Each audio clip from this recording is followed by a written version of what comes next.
Well, today was a bit of a crazy day here in Northeast in the New York metropolitan area. Because what we got today were earthquakes. Now, if any of you are watching in like California or Seattle, and yes, I do plan on going to college in Seattle, you might be laughing this off as pathetic. But then again, us Northeasterners were laughing it off as pathetic when you guys were all concerned about Hurricane Hillary. I mean, like, to be fair, I don't know, like, what happened, but you only got about 3 inches of rain, which happens here in the Northeast all the time. So, if you're gonna make fun of us for how we handled a magnitude 5 earthquake, we are definitely gonna make fun of you for how you handled 3 inches of rain. But, in any case,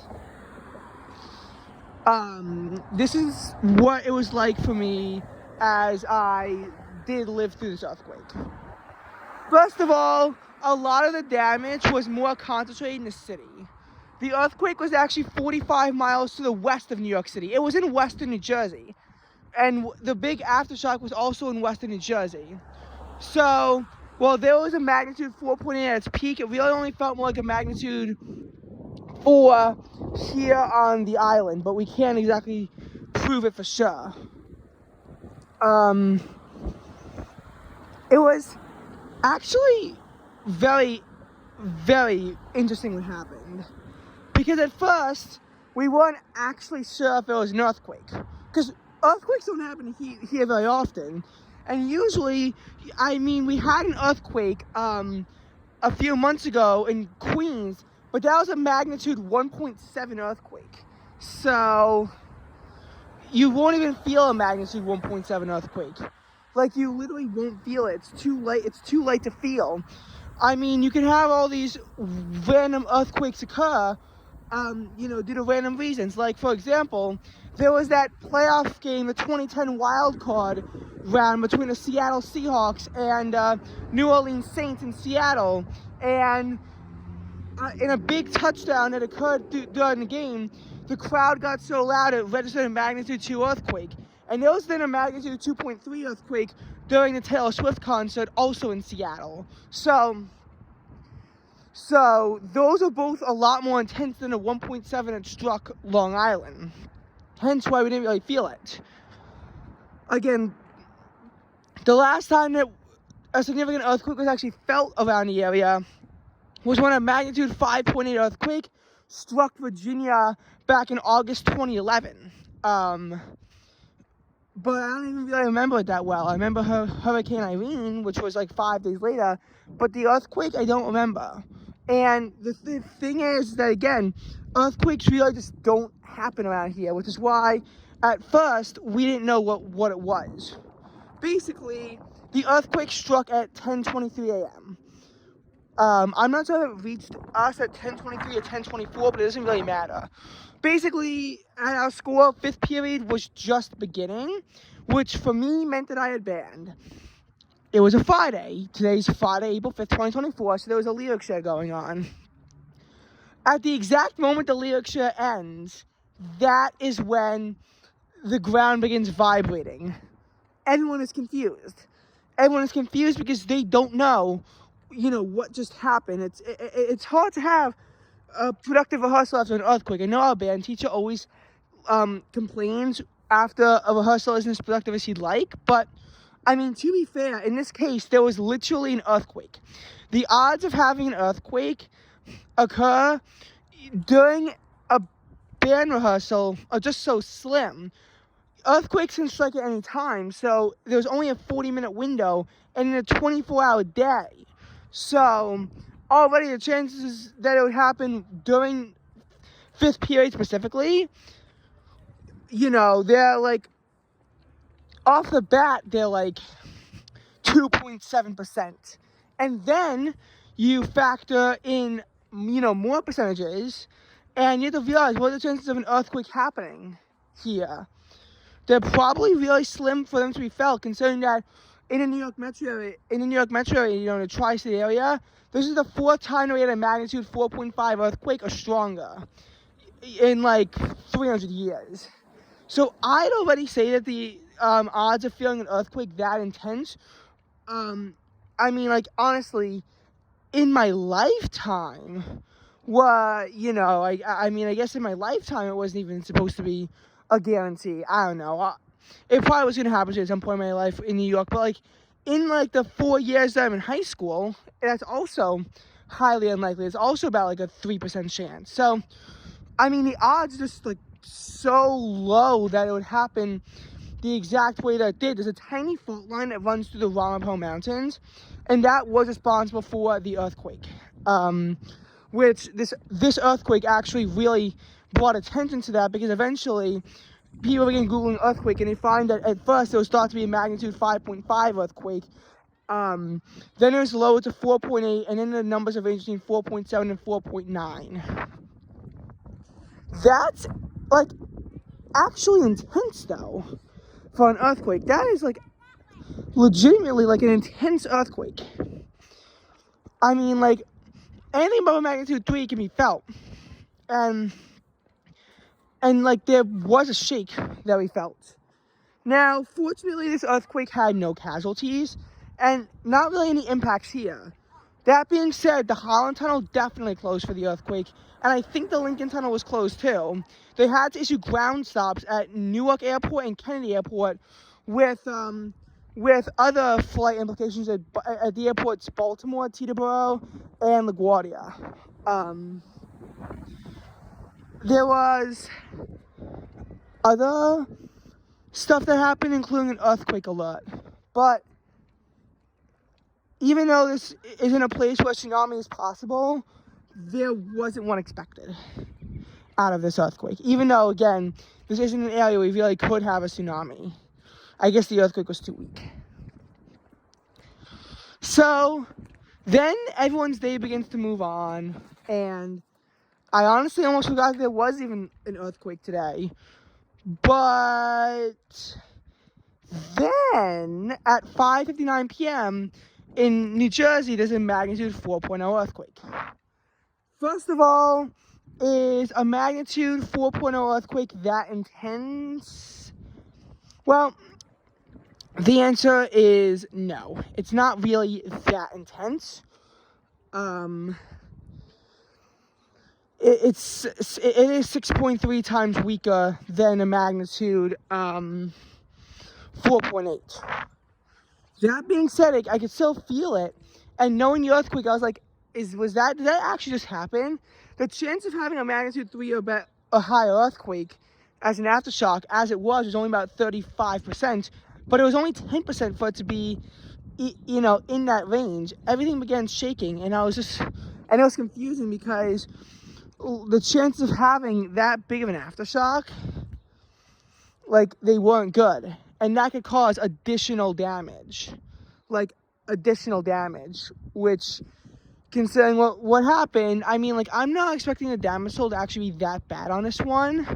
But we don't know. There's probably going to be some economic losses, at least. I see it going into at least the tens of millions. It's actually, for a natural disaster, isn't really that bad at all. But still.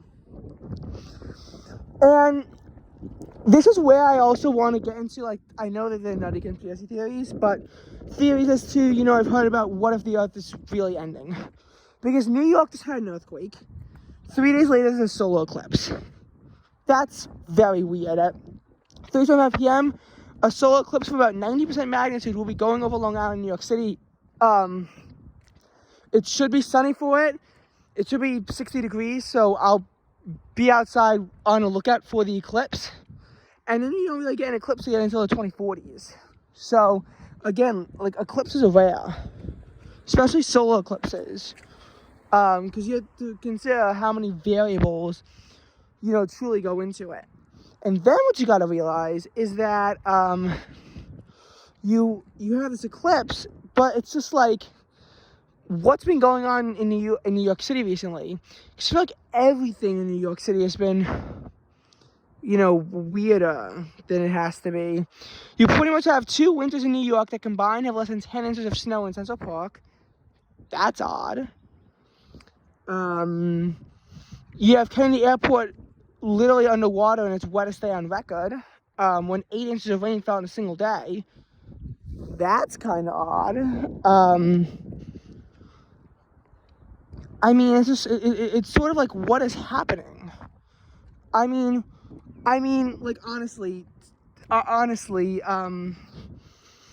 you know, what we're going into today is, as you can see with the weather outside, it's a gradual clearing pattern. It's basically like the first 5 days of April, it's kind of, you know, I'm not fully shocked by this.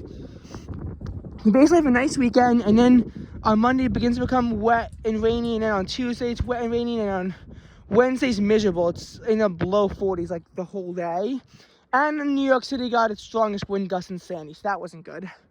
Thursday it clears up. Friday it's like it finally stops raining.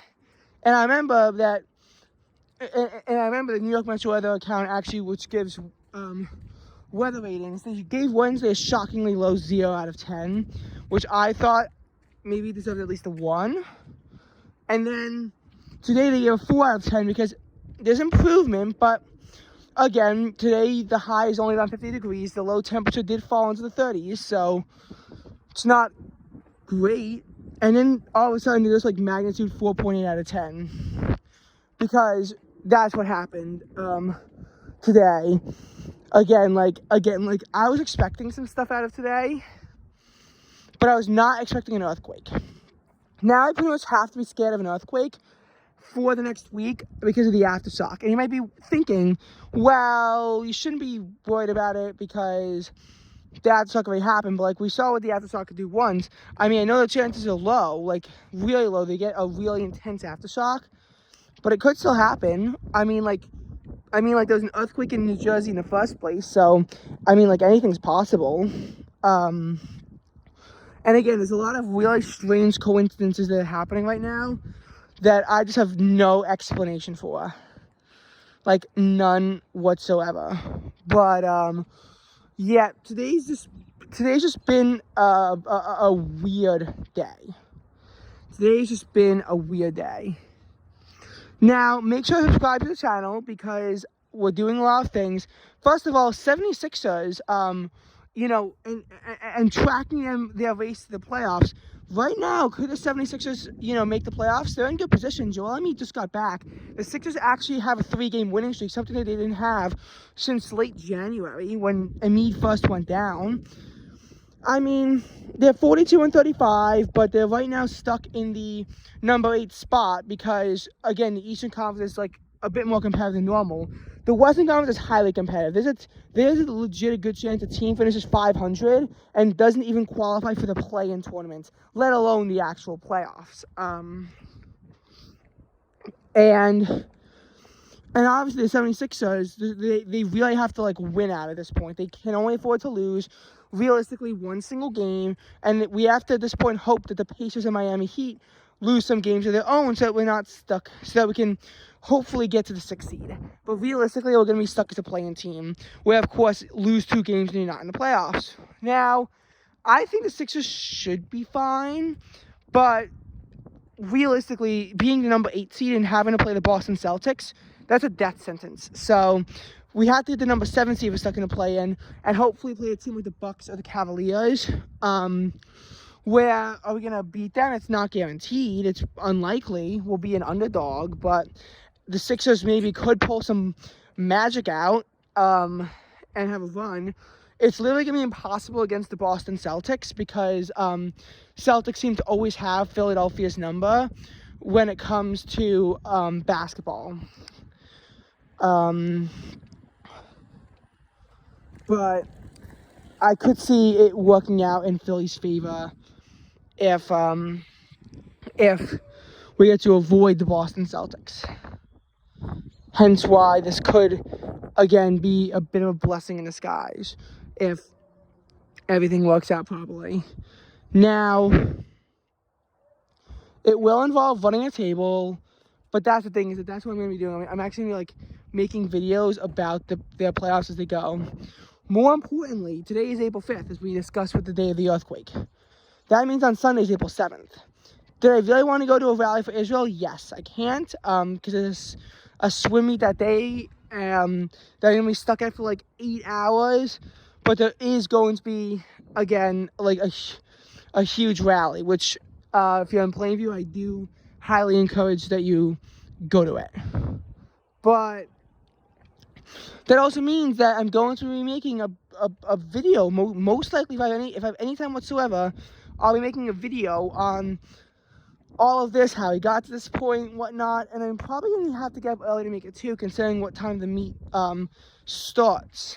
I'll probably have to get up early to make it. So you should definitely subscribe to the channel so you can see my Sixers updates, and more importantly, you could see that video that I've been working, that I'm going to be making.